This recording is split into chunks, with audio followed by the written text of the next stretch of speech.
J'ai suivi un peu ce livre dans toutes ses étapes. Je me souviens avoir été assez ému quand j'ai lu la première version de cette correspondance entre Jacques Vier, le narrateur, et cette jeune fille à Montréal, Catherine. Et ce qui m'avait touché là-dedans, c'est de voir deux âmes droites, pures et inquiètes, qui échangeaient sur des choses qui les touchaient et qui étaient d'une part assez urbaines, dans le cas de Catherine à Montréal, jusqu'à la grossesse, et assez, disons, profondément ancrées dans une sorte de spiritualité qui nous semble d'un autre âge, et dans le cas de Jacques Vier. Et ce petit groupe de moines figés par la glace, et très loin d'ici à Rimouski, et cette jeune fille qui circulait dans la ville, tout cela m'avait vraiment touché. Mais entre les deux, il y avait cette poésie, cet amour poétique, et je ne sais pas, quelque chose m'avait très étrangement dérangé, dans le bon sens du terme. Il me semblait que ces problèmes n'étaient plus de notre ère.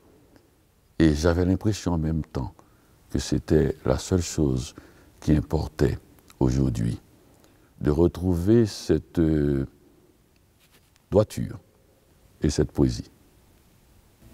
Le message principal des lettres à Catherine pour moi, c'est d'abord de partager ce que c'est que cette tradition chrétienne, le christianisme, mais pas le christianisme pesant des institutions, des rites, des messes et tout ça, plutôt un christianisme du cœur, un christianisme spirituel, un christianisme qui vient dire finalement l'important dans la vie, c'est d'aimer. Et qu'est-ce que c'est qu'aimer? Comment ce Yeshua, ce Jésus des évangiles, a aimé et comment ça peut nous inspirer, nous, en tant qu'êtres humains, pour aimer nos prochains de manière très large, très généreuse, et justement de revenir à des valeurs comme, enfin des valeurs, des idées comme la fragilité, le pardon, la générosité, l'abondance, qui sont compris dans ce mot un peu galvaudé qu'on dit amour.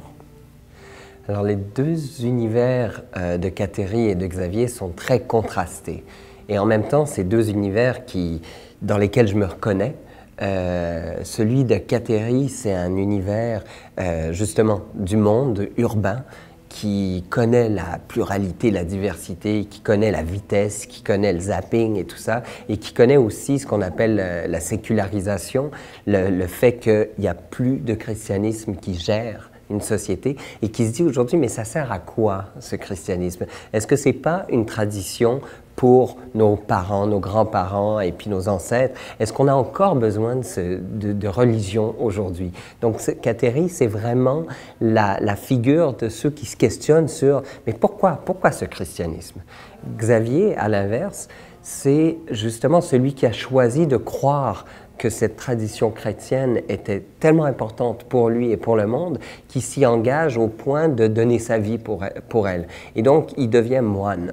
Et qu'est-ce qu'il a fait en devenant moine? Il ne sait pas lui-même très bien où il s'en va. Il marche de manière assez hésitante aussi en se demandant, bon, je suis là-dedans, il me semble qu'il y a du bon, j'ai envie de continuer, mais je ne comprends pas tout et je découvre. Et ce qu'il découvre, il a envie de le partager et il a cette interlocutrice qui est son ancienne copine, sa blonde, son ex-blonde plutôt, Catherine. Et donc il essaye de dire à cette fille qui ne comprend pas du tout pourquoi elle a été laissée par Xavier, pourquoi il a fait ce choix. Qu'est-ce qu'il retrouve dans le christianisme qu'il fait vivre au point d'épouser cette manière de vivre de moine, là, au bord du Saint-Laurent, dans un milieu complètement différent. Alors, le roman se rapproche de la réalité, ne s'y rapproche pas du tout. Dans le sens où, déjà, le Xavier, c'est le même Xavier, c'est moi, mais je ne suis pas moine, je suis un laïc, et je ne compte pas être moine dans la vie, mais j'ai pensé devenir moine. J'ai été attiré profondément par cette vie de contemplation et de retrait du monde, qui n'est pas un retrait de tout le monde. On reste très profondément ancré quand on est moine, mais autrement. Le type de christianisme que j'essaie d'illustrer ou d'évoquer dans ce livre, il est à la fois réel dans ses idées est fictif dans ce monastère qui n'existe pas. Le désert du jour, ce n'est pas un monastère que j'ai visité, c'est le rêve d'un lieu qui est la combinaison de différentes communautés chrétiennes, le Relais Mont-Royal ici à Montréal, mais la communauté de Beauzet en Italie ou la communauté de Thésée en France, qui sont des communautés chrétiennes qui essayent de vivre d'une autre manière ce message chrétien. Et donc, j'ai voulu mélanger dans ce sens-là fiction et réalité, mais au niveau des questions théologiques, c'est des questions théologiques très réelles, et puis certainement, il y a des positions à prendre que je prends, et puis on est d'accord, on n'est pas d'accord, c'est pas grave, mais en tous les cas, j'essaye de justement présenter un christianisme peut-être un peu plus libéral, un peu plus avant-gardiste que conservateur. C'est peut-être la raison aussi pour laquelle j'ai écrit ce livre, c'est que j'ai peur que les conservateurs, enfin que cette aile conservatrice qui est importante dans l'Église, enfin je pense que je suis pour la diversité et puis la diversité doit compter une aile conservatrice, mais si elle a le monopole sur l'ensemble de la tradition, ça devient très, très, très dangereux pour la tradition elle-même. Et personnellement, je ne me reconnais pas du tout dans cette aile conservatrice, mais le dialogue avec elle, pour moi, reste essentiel. Et je voulais aussi donner voix à une autre aile, donc progressiste, avant-gardiste, qui donne une image du christianisme où finalement, c'est peut-être pas si ringard, pas si niaiseux que ça, être chrétien aujourd'hui. On n'est pas obligé, quand on est chrétien, de dire juste des affaires d'un autre temps. On peut penser autrement et puis, dans ce sens-là, dire, ben oui, je suis libéral.